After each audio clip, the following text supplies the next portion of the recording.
Professor Webler. That was a good introduction on the spot. So like she said, I'm Brida. So I'm going to be presenting today with some humor and using that as a way to create behavior change and changing habits of littering cigarette butts.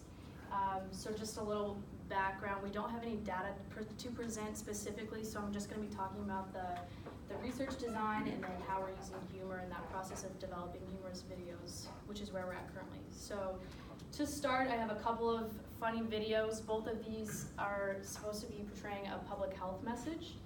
So I just wanted to start with these and get some feedback on whether or not you find them to be effective in showcasing that message or not. So let's start.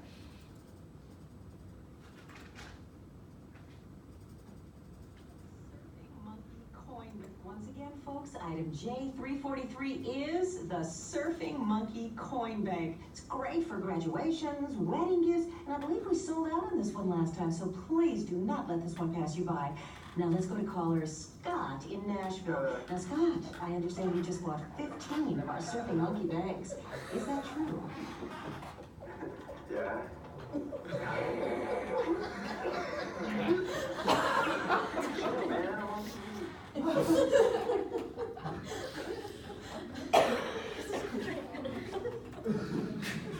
That's the first one. Here's the second one. The government tells us we need to offer healthy choices in school lunches. But what is healthy, really? Is it this? Or is it this? The answer may surprise you. Welcome to the Pizza Farm, where we are hard at work growing the right juicy pizzas your kids love. What could be healthier than this? Acres of pizza kissed by the sun, stretching as far as the eye can see.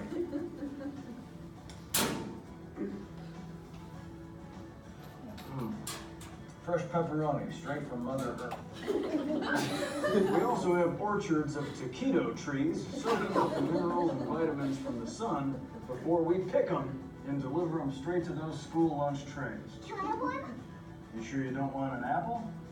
Ew. Here you go. Kids know what their bodies need. You feel soft. Go away.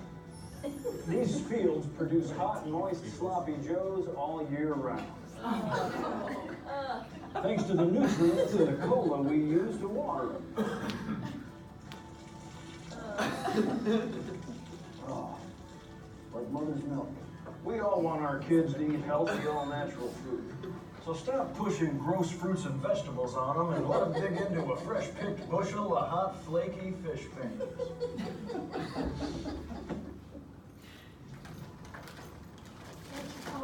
We can't get these to stick on the branches. So. I'm sorry.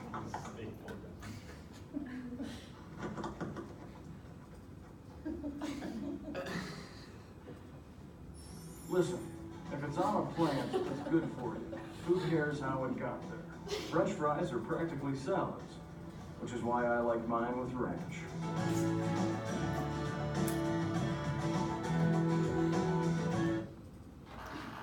Seems like I got a few laughs. Did you think that those were effective in portraying a public health message, or were they just funny videos? What do people think? The second one was certainly more effective. I thought the first one was funny, but not in a I shouldn't smoke weed because that one was funny. I got that same feeling. It seemed more like it was promoting marijuana. Like, this is fun. So, yeah. Yeah, that sounded like he was down on blast. Yeah. So, I agree. I would say the first one is just kind of funny, and then the second one had a better message to it. But that's kind of the challenge in using humor. It's where's the line of getting that message across, and then where is it just funny?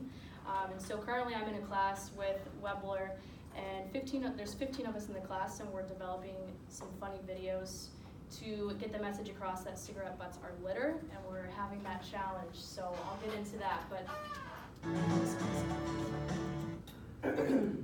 so here's just a brief overview. I'm gonna talk about cigarette butt litter and why that's an issue, and then discuss behavior change and why it's hard to change behavior. And then I'll talk about some different types of humor and then get into our case control study. So there's a huge concern with ocean pollution. I'm sure most of you have seen a picture like this where the beaches are just trashed, covered in plastic and all sorts of litter. It's becoming a huge concern, and I'd say it's becoming more prevalent in media coverage as well. So ocean pollution can be sourced from various types of pollutants. So we have fertilizer and runoff. It comes from sewer pipes, oil spills, and we have garbage and non-garbage sources, which is where cigarette butts would fall under. They're plastic and they contain chemicals as well. And so these can come from various sources. It can be transportation, so boats, cars, airplanes. You also have water treatment facilities, the excess from there. You have farm runoff, factory runoff, stormwater. There's just a ton of different sources, and they all come together to create this like toxic stew in the ocean. And so that's where we're concerned. 80% of that is also coming from the land, so it's safe to assume that a majority of that is man-made pollution and kind of our fault. So here's just a couple of pictures. So like I said, all this pollution is getting into the ocean. It's interfering with marine habitats. It's harming their life. They are eating this garbage. Some of it settles on the bottom, others kind of floats in. And then there's also this new phenomenon of garbage patch in the ocean. So this one's tiny in comparison. I'm sure you've heard of the Great Pacific Garbage Patch. So that one's very, very large. This one's small in comparison. It's off of Honduras. And I wouldn't say it's very small, so you can see there's a guy right here just floating in the middle of it, but it's pretty disgusting. And a lot of that again is from all those different sources, and single-use plastics and cigarette butts. So there's, like I've said, a lot of sources, but the one we want to focus on specifically is the cigarette butt litter. So it's the most collected item in litter cleanup efforts. It's also made up of cellulose acetate, which is a form of plastic. So with a cigarette butt, that cotton filter that most people think is cotton is actually a plastic. And that takes about 10 to 15 years to break down. So it does break down over that period of time, but it doesn't fully dissolve. It stays in as small particles. And so you have marine life eating the cigarette as a whole or absorbing those microplastics. So either way, it's harmful regardless of when it's fully broken down. And so those plastics can block digestive tracts for the marine animals. They can't eat. They also mistake that for food, so they're not getting any nutrients. They can suffocate. It can cause disease, mutations, and ultimately death. There's about 580 species that are affected by this. And so here's just a big number. 4.5 trillion cigarette butts are littered every year. And to put that into more context, you have 2.3 million butts littered every minute. And of that, 1 in 10 reach a body of water. So then we have to ask, how is it getting to the water? And it's through human behavior. So smokers, the act of throwing it on the ground. That's the main problem, and that's what we're trying to target. So I have a couple pictures here to demonstrate from when it is being smoked to when it ends up in the ocean. And 77% of smokers don't perceive cigarette butts as litter. So we want to target that 77% and get them to shift that view. So, person smoking, they flick it on the ground, they move on with their day. Many of us have seen this. We walk down Keene, you can look like every step you'll see a butt here and there. Travels down into sewers, and then makes its way into rivers and streams, and ultimately into the ocean, where it can be directly consumed like this, or it'll degrade, and then the nanoparticles will be consumed as well.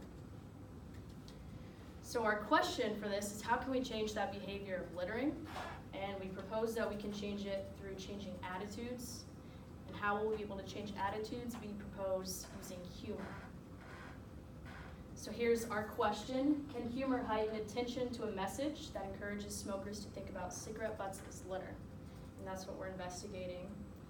So we've looked at a couple of theories, the first one being the theory of planned behavior. So this one predicts an individual's intention to engage in a behavior at a specific place and time. And I'm not focused specifically on the subjective norm and the perceived behavioral control. We're mostly interested in the attitude part. So we want to target the attitude, and then in turn it will shift intention and behavior. And the attitude is an individual's belief of whether or not their act has a positive or negative effect to them personally. And so this is where a person who litters would perceive it as throwing it on the ground has no effect to me. So it doesn't have harm for me. We want to shift that view for them. And this could be, for an example, social marketers use this a lot in reaching out to us. So they put out all this stuff like for the iPhone. They say, you need to have this great iPhone, you know, it's gonna change your life, it's very easy, it's affordable, everybody has it. So your attitude shifts and you say, okay, my life will be better if I get this phone. And then from there, that's how they get people to have the behavior of purchasing their phone. So that's just an example. We want to do that with cigarette butt littering. Then we also looked at the elaboration likelihood model, which is a psychological theory explaining how we make decisions to listen to a message. Elaboration meaning thinking hard about something. So we all think about decisions every day, what we're gonna have for breakfast, what time we need to be somewhere.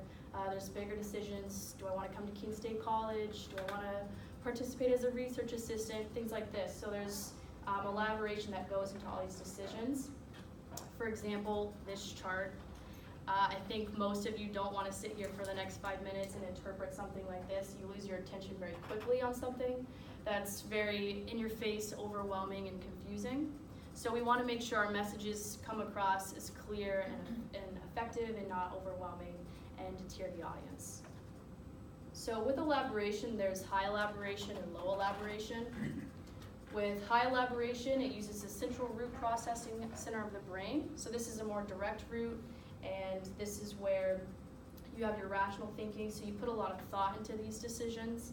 You pay attention to details. This is where you weigh pros and cons. You spend some time before you make the choice to do something. Versus low elaboration using the peripheral root processing. This is based on emotion. These decisions don't take long. It's kind of like your instinct reaction or something, your affect, so the first reaction you have to something.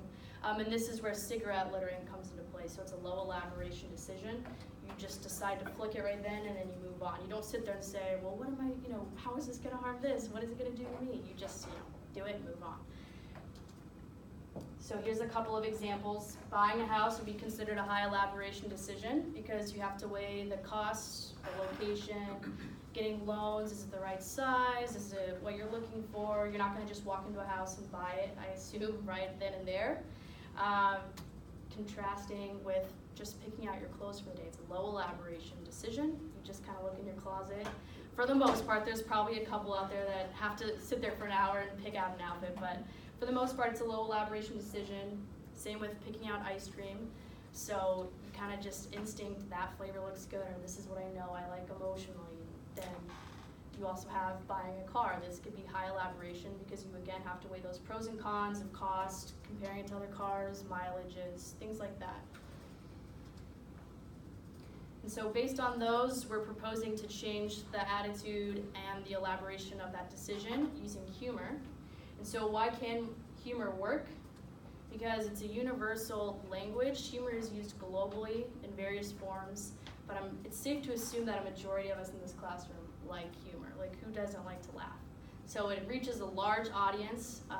We can also say it's non-threatening, so a lot of public health and environmental messages tend to be kind of gloomy and overwhelming and put a lot of despair on us and kind of victimize us as humans making these decisions. Versus humor, we're approaching it at a softer pace and a more friendly way, but still getting that message across. It's also engaging, so a lot of us engage in humor. It's a way for us all to connect together as well. Most of us share funny videos with each other on Facebook or social media, so it's just an effective form of communication, which gets me to that word. And then it also has a lot of health benefits. So humor can strengthen your immune system, it can reduce stress, boost your current mood, and it can also release endorphins, which is the feel-good chemical of the body. So there's a lot of positivity to humor. So we focused on 4 styles. This is based on a humor styles questionnaire. So there's self-enhancing humor, which is, as it sounds, it enhances yourself. Then there's affiliative, which enhances your relationships with other people.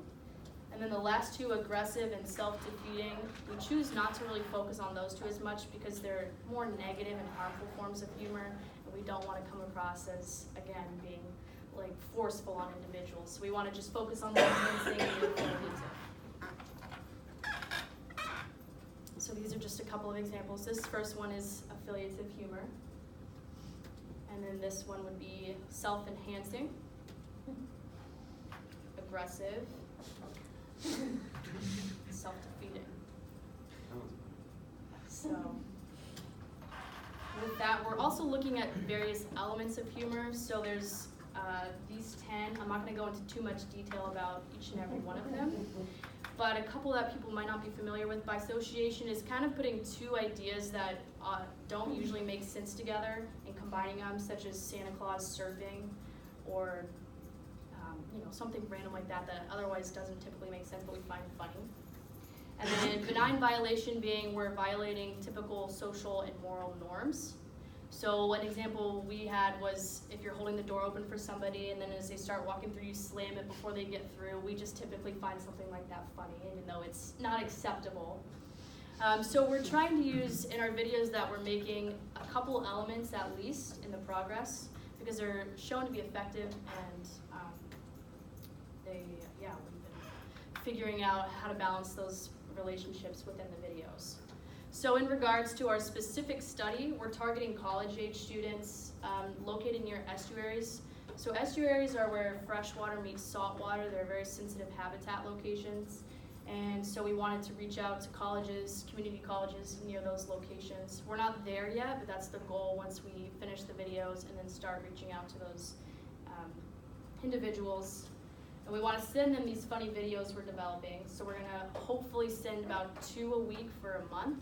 And then we'll use a text message service to send those videos and then send survey questions asking, how did you last dispose of your cigarette butt? And we can monitor over time if the videos were effective in changing that behavior.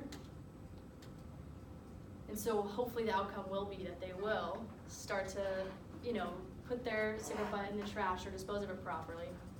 And in terms of barriers, so I'll speak specifically to the class we're making the videos in. Barriers have been trying to make sure the message comes across effectively, so we don't want it to also be an anti-smoking video, which we've had a little struggle with that. We're not trying to say, that's a whole other topic in itself. We're just trying to say anti-littering, so disposing of your cigarette on the ground is bad. So there's been a little bit of a struggle in that balance.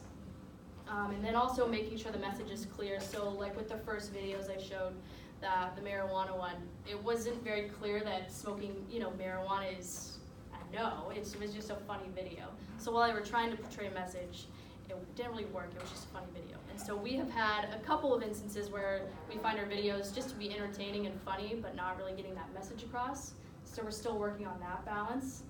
You would think making funny videos is easy and it comes naturally, but I personally have found it's kind of challenging, and I think a lot of the people in the class would say so too. But I do have a couple of examples to show from progress that we've done in the class. So I'll start these.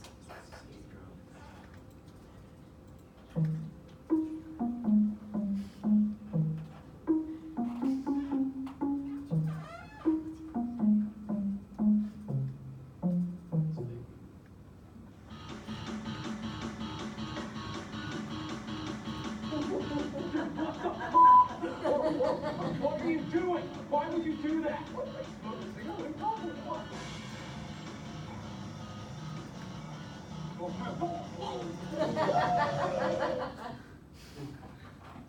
So that's one. We've also come into the time frame, so you can only keep people's attention for so long, and we tend to make videos that have been longer than a minute to 2 minutes. So condensing it to about a 30-minute video has been tricky to make sure we get all that information in.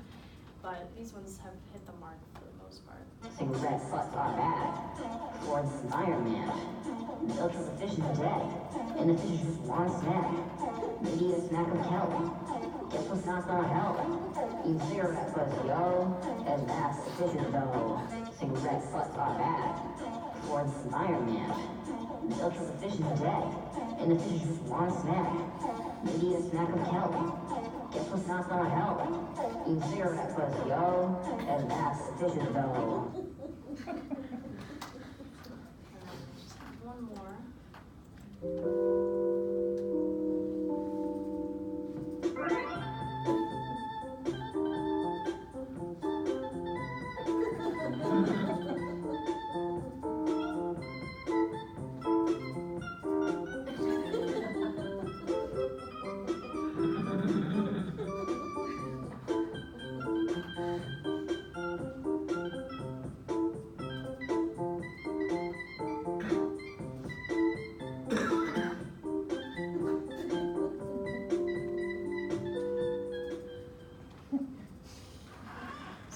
good in terms of video of filming, because those students are film majors, so I public health, I wouldn't be able to make something that good.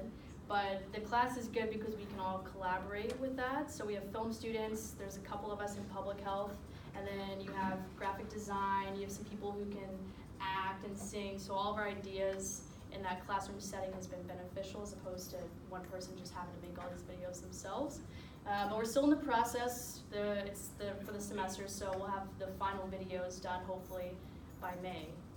But that's where we're at for now, so thank you very much.